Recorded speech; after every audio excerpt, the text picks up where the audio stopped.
Hello there everybody, Sam Strains here, welcome back to the Railway and welcome to another Oxford Rail steam loco review.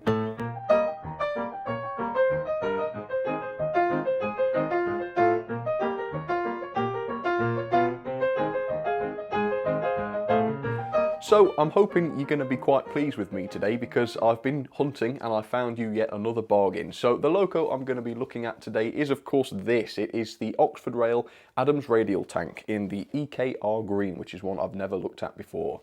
So this model is now 1 or 2 years old, perhaps 3 at the most, I can't really remember. And when these were first released, I did review one of them. I reviewed my BR Black version, I don't know if you remember that. But yeah, it's quite a long while ago. And I have this, this lovely, beautiful EKR green version, as you can see here, which I've never reviewed. So I thought today, well, this year really, is a really good time to review these for a couple of reasons. Now, first of all, and it's the same reason as always, it is of course the price. Now the RRP for these, so the full price, is £104.95, and let's be honest, that is a really good price for a loco that's pre-grouping and sort of very intricate in terms of its paintwork. That's not a bad price, quite typical really of Oxford Rail. However, now that these are a few years old, their price has dropped dramatically, and I'm stunned by the prices of these on Hattons. You can get the, I think it's the LSWR green version for £72 on Hattons, and again, that's like this one, that's got all the lining on it, £72. I can't believe they would even make a profit at that. It's pretty crazy stuff. The BR Black version is down to £72, and even this EKR version is pretty cheap. It's not quite 72, I think it's a bit more, so whatever. So yeah, incredible bargain. And the other thing, of course, though, is that these are quite known for their running issues, so I wonder if that's why people have been put off buying them, and that's probably why they're so cheap now. However, there is a very secret, but also very fast, very quick and very easy fix for these, which anybody can do with a screwdriver or a pair of pliers or even a pair of scissors, and it will fix 80% of the issues that these locos have on sort of wheel slipping and on uneven track or gradients. It really is that easy, and you'll probably kick yourself when I show you this. So like I say, it's a really good time to review these because, well, they're so cheap now, and there's an easy fix to fix their performance. So I'm really looking forward to this. Never reviewed this particular one before, so it's going to be a lot of fun. Stay tuned, stay with me, and we will get this out and find out what it's like. So yes, there we go, the Oxford Rail packaging, and I've only just recently realised this, but I think the packaging is supposed to look like a blood and custard coach, isn't it? Obviously you've got the blood and custard livery with all the lining, the grey roof, and of course the sort of rounded rectangle windows on the front. I don't know whether that was just obvious to everyone else and I didn't realise it, but yeah, all these years and I've only just figured that out. But yes, I like it, that's very cool and creative, and I also like their slogan, "In Pursuit of Excellence." Very nice slogan, nice and humble. It's not sort of immediately disprovable, such as setting higher standards, and to be honest with you, given Oxford's latest release of the N7, I would say they've been quite successful in their pursuit of excellence, because the N7 was nothing other than excellent, really. Okay, so slight confusion to start with, and I bet the retailers loved Oxford for this, because there's no sticker on the ends of the box, and so if you want to find out what it is, you have to flip it over, and then there is a sticker just there. So yes, for retailers that like to stack these up, I bet that was an absolute nightmare, and I don't think Oxford do that anymore. So either way, there's not an awful lot to see on this box, other than of course the loco through the window, so we will get this out straight away and see what this one is like. And I do love these things, so beautiful and unusual. So let's get the blister out then, here it comes. Ah yes, quite heavy, I must say, it's pretty heavy. I'd forgotten how heavy this was, but even inside the pack there, it's very weighty. Okay, so we have some paperwork here, which comes with an unbelievable amount of information. There's 7 or 8 paragraphs here, all about the Adams Radial tank. So very interesting. If I can get all that in shot, do feel free to pause it and read it, but I will give you a very short version later on. Inside, yeah, it's quite a nice basic diagram. It shows you how to fit the brake rigging and couplings, which I believe don't come fitted, but I have had mine out of the box before, so one of the couplings is fitted. A bit about oiling, removing the loco body, which I have done before because I've serviced these, and fitting water tank brackets. Well, that's pretty interesting. I didn't realise we had those. Well, you learn something new every day, I guess. So, shall we get this out then? No sense in messing about, I suppose, so yeah, let's do it. And there's just something about Oxford Rail that impresses me. Everything about them is so well thought through. For example, look, the detail bag. you would have thought, well, how many options really are there? But look, it's a resealable detail bag, so if you want to just fit the couplings, you can, and then you can reseal the detail bag and none of the other bits drop out. The biggest problem with Hornby and Bachmann stuff is once you've opened the detail pack, if you only want a few bits out of it, the rest of it comes spilling out and you probably lose them. Not so with Oxford Rail. Very, very clever. And it's just tiny, tiny things like that that make a huge difference, I think. Very, very clever. Anyway, we've forgotten to look what's in here. So the brake rigging, as I say, we've got some, I think we have got some screw link couplings, and of course the NEM coupling there, which is one of the tension locks. So that's pretty good. And for now then, shall we get this out and find out what this is? Well, we know what it is. I think I meant to say find out what this is like, but it came out all wrong. Okay, here we are. Oh, and this thing is just gorgeous. Can you believe this? £72. Well, the version that's £72 is very similar to this, except it's the LSWR version, which I think is even more beautiful, actually. So yeah, I mean, now, is this an Atlantic? Because obviously it is a 442 and loads of people say, this is an Atlantic, why don't you talk about this when you talk about Atlantics? But I don't know really whether we can strictly speaking call this an Atlantic, given that it's a tank engine and not a tender engine. But if you want to be, well, if you're not too pedantic, I think you could probably call this an Atlantic, couldn't you? But yeah, look at it, look at the lining. It's also very, very heavy. There's a lot of die cast on here, which is something I don't think I covered in my previous review of this. So the running, I don't even have to put this to my lips because the running board is blatantly die cast. It's so cold to the touch and so heavy. And also the side of the tank there is die cast, I believe. And just putting that to my lips, yes, the coal bunker here on the side is die cast. And consequently, there's an awful lot of weight to this thing. It's astonishingly heavy, really, for its size. It really, really is. So there we are. What a beauty. And I really can't wait to get this up against the white background and show you this in all its beautiful East Kent Railway glory. It really is superb. So let's do that then. And first of all, here's a bit of history on the Adams radial tanks. So, designed by William Adams, these engines were first built in 1882 and they sported the unusual 442 wheel configuration, which I think is especially unusual for tank engines, isn't it? So also known as the 415 class, these engines hauled suburban passenger services until most of the class were eventually scrapped shortly after the First World War, so not really that long serving, really. Although, yeah, I suppose, yeah, it's not too bad, is it? 30 years or so, a little bit more. 71 were produced in total, and while a few were obtained and used by the Southern Railway, and of course, yes, there are Southern Railway green versions available, they were mostly gone before 1930. But one of the class does survive in preservation, and it's housed at the Bluebell Railway. It's number 30583, but sadly it hasn't been in operation since 1990, and it's awaiting overhaul. So there she is, the absolutely beautiful Oxford Adams radial tank, looking really, really splendid here up against the white background for you. And I think, you know, the thing that this does, right, is it puts companies like Bachmann to shame. I really do think it does. Companies who tend to suggest with their pricings that highly intricate and complex liveries cannot be produced for a reasonable price, and in fact that they cost an awful lot to produce. Oxford Rail is the perfect foil to that narrative because here we have a super, super elegant and also quite complex livery produced for £105. £105 even sounds incredibly reasonable for this. £72, well, forget about it. Obviously, that's a wonderful price. And by the way, I have put a link in the description if you want to pick some of these up. So it's brilliant. It's brilliant for the industry because, well, companies, not just like Bachmann, but others that tend to just charge far too much for their models, it means that they will have to do better and offer better value for money or risk losing business to the likes of Oxford Rail. Now, don't get me wrong, yes, Oxford Rail on their first few models have had a few teething problems, specifically on the performance really. However, the ethos is there, the quality is certainly there, and certainly now that they've started to develop a little bit as a company, the N7 didn't display any of those teething problems as far as I'm concerned. So yes, Oxford Rail, keep an eye on them. They really, really are brilliant. So let's take a look at this model then, because it really is beautiful. Well, the paintwork, just if we take a close look at the banding on the boiler here, can you believe how well done it is? I can't even think of another model that I can honestly say has zero sloppiness with the paintwork. Look at it, it's absolutely crisp, really, really perfectly done. And there's lining absolutely everywhere. You've got lining along the die-cast running board, of course, all over the steps. The side of the tank there has got the black and white lining on it, as well as the EKR lettering, which looks just great. You name it, you name the component and there's lining. It really is that impressive.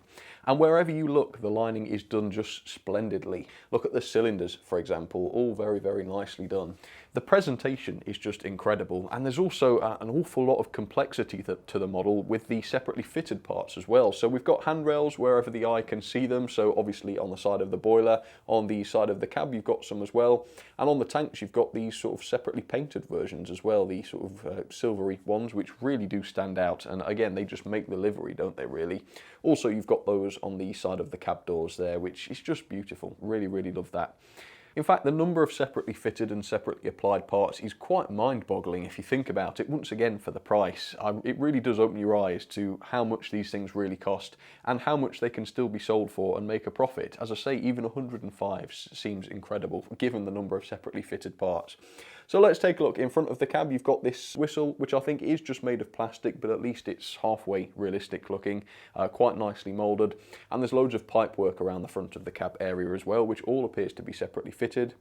Below the handrails on the sides of the boiler, you've got yet more pipe work, which obviously connects the various different components.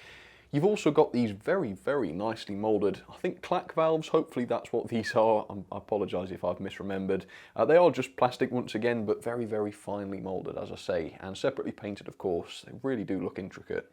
And there's other tiny parts like those as well, including these above the cylinders. I don't know what those are, something to do with the cylinders because there's one on both sides. Again, please forgive my ignorance there, but as you can see, nicely moulded parts there.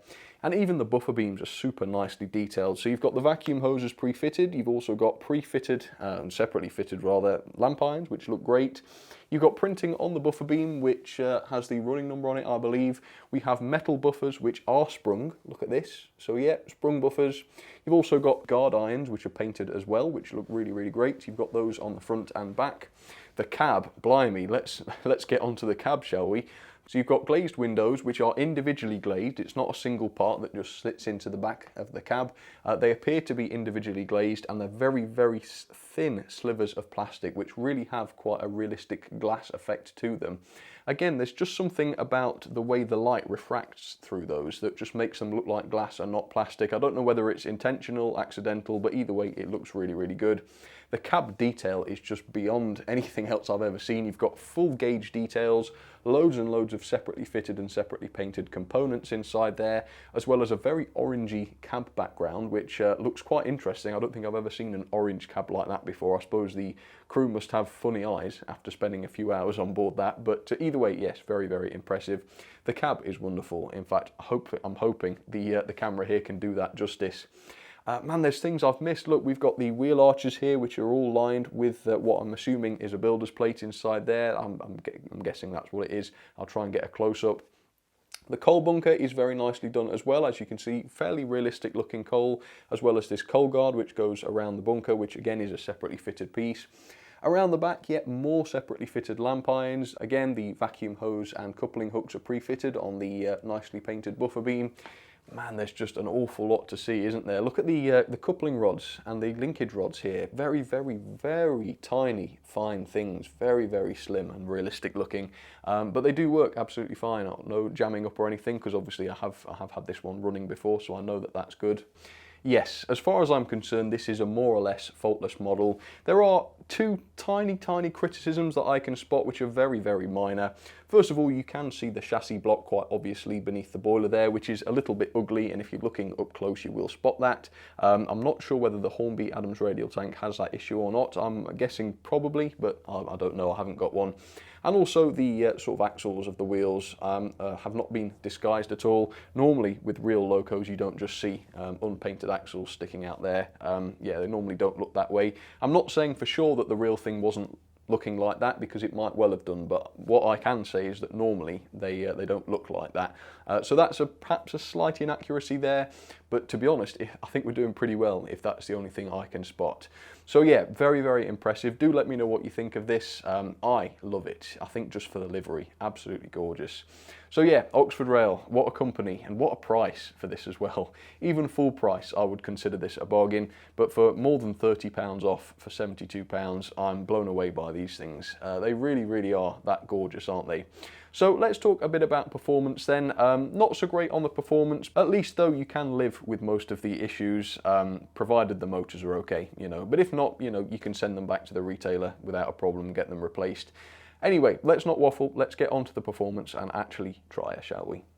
Okay, so there she is down onto the track. Yes, looking absolutely fantastic. Ready for her performance test. Now, quite unfortunately, it is the performance that lets these down. Now, you might expect that it's the mechanism that lets this down. You might be expecting perhaps for it not to have any proper bearings or, you know, to have some really, really crude mechanism. But that's not the case. The mechanism's actually pretty decent. It's just one design feature that really lets it down, and also a poor choice of motor. The motors do have a tendency to fail in these, and I speak from experience. So first of all then, let's talk about the actual mechanism itself.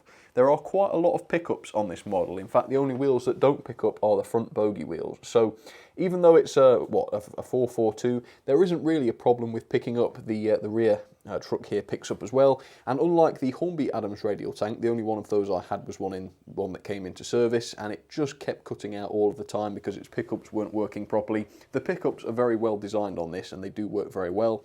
The wheel set runs in a set of bearings, which is very, very great. But the main performance issue is just the pulling power. These are very, very weak. In fact, I measured this at 0.14 newtons of pulling force, which is incredibly low. That's the lowest I've ever measured, and it's actually exactly the same as the Hornby Peckett, which is a fraction of the size. It's about half the size of this thing. So it's very, very weak. The reason being, and this is where we get onto the major design flaw that I wanted to talk about, was that the rear truck here doesn't spring up into the chassis enough, and so it's taking too much of the weight. And the front bogie is the same as well. It doesn't spring up far enough. So that, yeah, the loco doesn't have nearly the amount of pulling power it ought to for a loco that weighs this much. And it also means that on uneven track or on any gradients whatsoever, any hills basically, this loco is just going to stop, and basically all of the weight is taken from the front bogie wheels and from the rear truck, and all of the weight goes. It all goes away from the driving wheels, and it just stops and just wheel slips. And yeah, that's a serious problem. However, there is a way to fix that problem, and here it is. Okay, so to fix the wheel slip issues on uneven track or on gradients, this is very, very easy. All you have to do is, well, all you need is a screwdriver and a pair of pliers, or if you've got some, if you haven't got pliers, a really good sharp pair of scissors.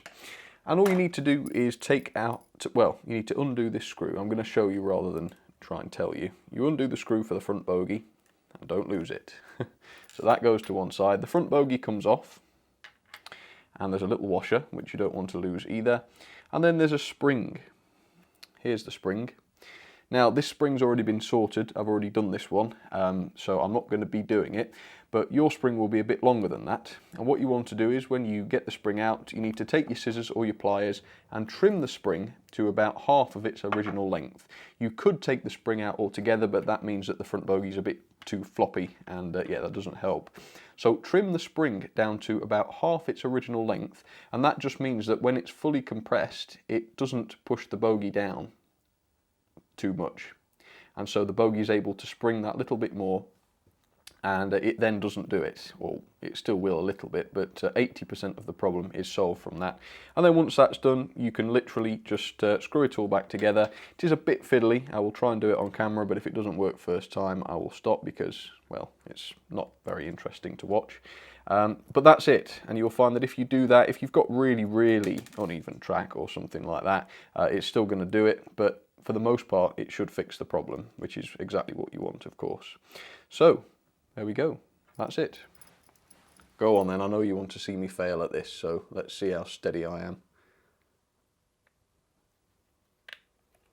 Oh, pretty steady, as it happens. Very nice. So yeah, that's it. That's all you need to do. So if you're worried about the performance issues, that's a really nice fix, and that's the reason why mine works so nicely in all of my videos, because I've done that, and that's all it was. That's all it needs. The rear axle stays as it is. You can't really do much with that. So that's that. But the other problem, of course, one that isn't so easy to fix, is the motor. Now, this loco has been plagued with motor issues ever since I bought it. In fact, I was stupid not to send it back and get it replaced. Because it runs very, very slowly, there's a nasty smell when it runs, and it gets very hot as well, so you have to let it have a break and let it cool off. I don't know what it is, but loads of these Adams Radial tanks do have motor problems. My BR Black version that you're going to see in a minute is the same. It stinks after a little while and it slows right down, and I don't expect them to last very long, to be honest with you, and you will see it today. Once this has been running for a few minutes, it will slow to a crawl, it will draw far too much current from the controller, and if I left it like that for too long, they would burn out. So if you buy one of these, I can absolutely recommend it for £72. For £72, it's worth a try. However, when you get it, don't waste any time, get it running on your layout, make sure that it runs properly before you're happy with it, and also never put too many coaches behind them, because that will help to burn the motors out. Just one or two, just keep it down. Provided you get a decent one, and of course if you don't, you can send it back and get it replaced. Provided you get a decent one, they are very good runners, and this one I've let cool off. I can't feel any more heat coming from it now, so it should be okay again. So if I do a bit of a crawl, we'll see how it runs. There we go. So as you can see, there's potential there. It's just something about the motors. I don't know whether they're underrated. I don't know whether they're supposed to be a bit more powerful. I don't know whether the mechanism perhaps is generating some sort of friction which causes them to burn out and struggle prematurely. I don't know. But otherwise, it runs beautifully nicely, as you can see. But yeah, not very consistent in the speed, because obviously this motor, there's no doubt about it, is faulty. I know people are going to say, oh, maybe the track's dirty, maybe it's the pickups, maybe the controller's to blame. Believe me, I don't really know how to prove it on video, but there's no doubt in my mind that it's the motor to blame. But as you can see, this is running as it's supposed to be now, at half speed. Runs better backwards than it does forwards. But as we're going to see, even with the two coaches, in fact, let me just show you. Yep, there we go, two coaches set up. Even with those, she is going to struggle, and mark my words, by the end of the running session, I will have had to stop her, because she'll give up. And one day she'll give up forever, which is a shame. So like I say, if you get one, or if you've got one, keep an eye on it. And if you think you've got a dodgy one, send it back. Okay, let's couple to the coaches. And of course they can barely manage more than two coaches anyway, with 0.14 newtons of pulling force. Yeah, it ain't going to get much better than that, unfortunately. So, yes, unfortunate. Let down, unfortunately, by a few silly issues. However, Oxford do seem to be getting better. Their latest models haven't had these issues. And to be honest with you, it's tearing me apart. It's really upsetting me that I'm having to criticise these, because I love them. I really do. Even though they've given me jip, I love them, and I think Oxford Rail did such a good job on them. But obviously, I can't lie and say they're perfect, because both of them have got issues. Look, even the EKR version now has slowed right down. Hang on. Let me show you. Yeah, it's better again now, but I don't know. Did you see it? Did you see it slow down? But even now, it's slightly better, but it's fluctuating, you see. Can you see it speeding up and slowing down? I think they're getting too hot. I think they're overheating. I could be wrong, but they always seem to recover when I let them cool off and start them again, which suggests that it's not a permanent sort of issue with the windings, although obviously if they are getting too hot, that is eventually going to do the windings in on the armatures, and then it will be permanently damaged. Anyway, let's try and carry on. Right, let's try this again. So again, yeah, we've got that springing issue. There's a bit of a bobble in the carpet here, which is too much for this to take, even though I've modified the spring. Partly my fault for running on the carpet, of course, but then again, no other models of mine have that problem, so it's partly Oxford's fault for the odd design. But otherwise, it seems to run okay, and that one's got 3 coaches because the motor's not so bad on that one. And then on the inside line, a much, much happier runner, but a similar sort of ilk of loco really. It is of course the Hornby M7. A gorgeous engine, that one. So enjoy the running session, see which other southern region locos you can spot, and as always there is an odd one out. Here we are, look. Less than a whole lap's been enough to do it this time. And it's really not happy. That is at medium speed, believe it or not. And I don't want to do this for too long because that really is struggling. But as you can see, it's got continuity to the motor because it's still going. It looks like I've set it down to a slow crawl, but I promise you I haven't. That's the same speed as I started it off at. It ain't right, is it? Something ain't right, and it's such a shame. Never mind, I'm just going to let it, see what happens. I wonder what happens if I give it a nudge. Yeah, it's really, really not happy. It is pretty warm. I don't know what to do. I'm supposed to do a running session here, and I can't send it back because I've had it for a couple of years now. Motors, they're such a pain. My BR Black one generally is a lot better. As you can see, this one's still going for now. And I've had this one for longer, actually. So that's why I say I don't think they'll all have the problem. This BR Black one is basically acceptable. It has had a few slow spells in its time, but it doesn't seem to get quite as hot. Oh, did you see it there? Did you see that? That was a bit of a slowdown. Not quite right either. So do let me know, have you got an Oxford one? Have you had any motor problems? Does yours get hot? Does yours smell? Oh, look, it's happened again. So like I say, yeah, you can trim the springs, but if you've got dreadful track like mine, it won't necessarily fix it. But as you saw, other places on the layout, it's now fine. Except for there. Go on, flipping heck. I'm going to get cross and smack it. You're going to see the EKR version stopped in a second. She hasn't broken down, although I suppose technically we could say she's broken down. I've just let her sit for a minute. There she is. So I don't want it to blow up. I haven't got a fire extinguisher up here, which worries me with locos like this, especially when they smell of charcoal, like this one is. Go on then, one last try, let's see if that's any better. Oh dear. You see, it started off with a fair bit of speed to it. But now it's... Oh, if I knock it up to full speed... That's really not healthy, but it seems to be going. So that is on full power now on the controller, and it seems to just get over that hump when it does this. In fact, if I keep filming, you can see by the controller that it is on full pelt, but that has improved it slightly. But yes, I've had the motors in my hands. I've put this one up to full speed again now. I've had the motors running without the engine in my hands, and they don't seem to get too hot. So I just think the mechanism's all a bit too much for them, a bit underpowered. But what can you do? Not a lot. I tell you what, folks, I'm not going to run them for much longer either, because the power supply's lights are flashing and it's worrying me. I don't want to blow them, obviously.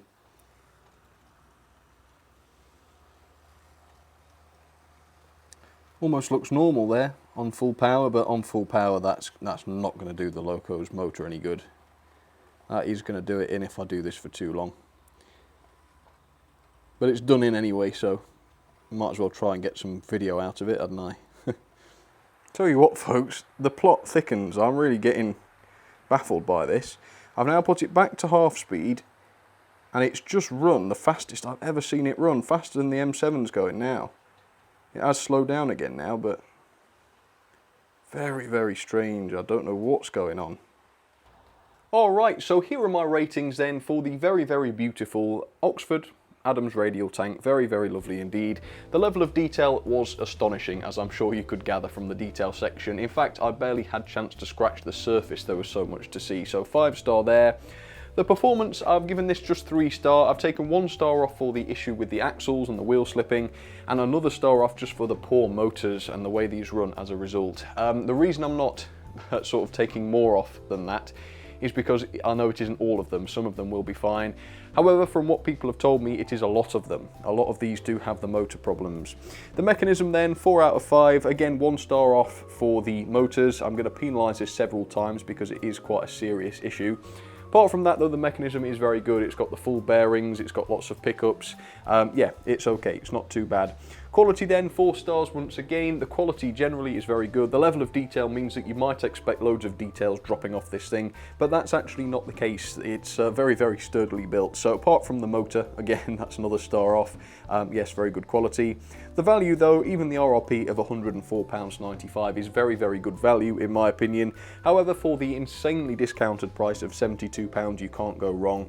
Obviously though, if you do decide to buy one, run it in properly and make sure it's okay before you settle with it. If not, you're going to want to send it back and get one that's got a proper motor.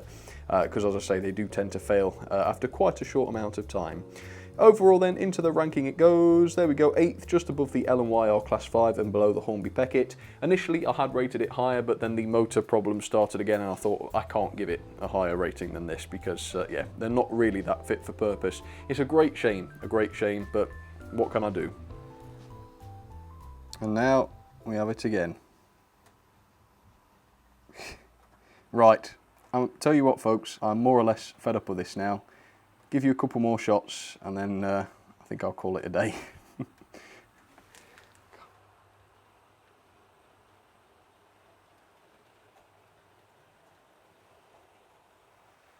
So there you have it then folks, ultimately very lovely looking engines, but yes, mine at least are not really fit for purpose, which is a shame.